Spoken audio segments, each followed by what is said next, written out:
4 মাস ধরে চলা রক্তক্ষয়ী সংঘাতের পর সই হওয়া শান্তি চুক্তি বা সমঝোতার স্মারকের রেশ কাটতে না কাটতেই নতুন করে উত্তপ্ত ওয়াশিংটন তেহরান সম্পর্ক।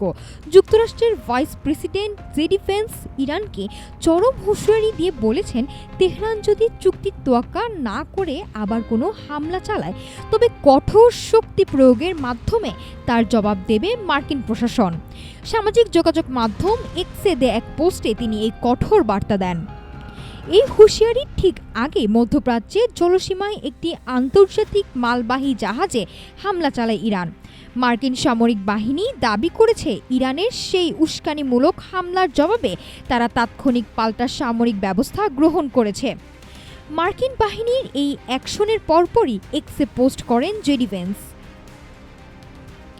পোস্টে তিনি মনে করিয়ে দেন, প্রায় 4 মাস ধরে চলা যুদ্ধ বন্ধ করতে যুক্তরাষ্ট্র ও ইরানের মধ্যে সম্প্রতি যে সমঝোতার স্মারক সই হয়েছিল, ওয়াশিংটন তা পুরোপুরি মেনে চলছে। এদিকে মার্কিন পাল্টা হামলার ঘোষণা দেওয়ার কিছুক্ষণ আগে হোয়াইট হাউসে সাংবাদিকদের মুখোমুখি হন খোদ মার্কিন প্রেসিডেন্ট ডোনাল্ড ট্রাম্প।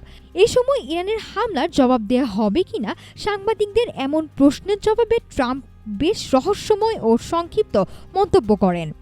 তিনি বলেন, ইরানের হামলার জবাব দেওয়া হবে কিনা তা আপনারাই দেখতে পাবেন। প্রেসিডেন্টের এই বক্তব্যের পরই মার্কিন বাহিনী পাল্টা আঘাত হানে।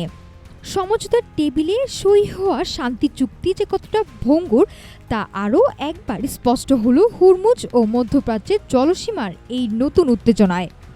একদিকে জেডি ভ্যান্সের কঠোর হুঁশিয়ারি আর অন্যদিকে মার্কিন সামরিক বাহিনীর পাল্টা অ্যাকশন আগামী দিনগুলোতে ইরান ও যুক্তরাষ্ট্রের মধ্যকার ভঙ্গুর শান্তি চুক্তিকে নতুন করে খাদের কিনারায় দাঁড় করিয়ে দিল।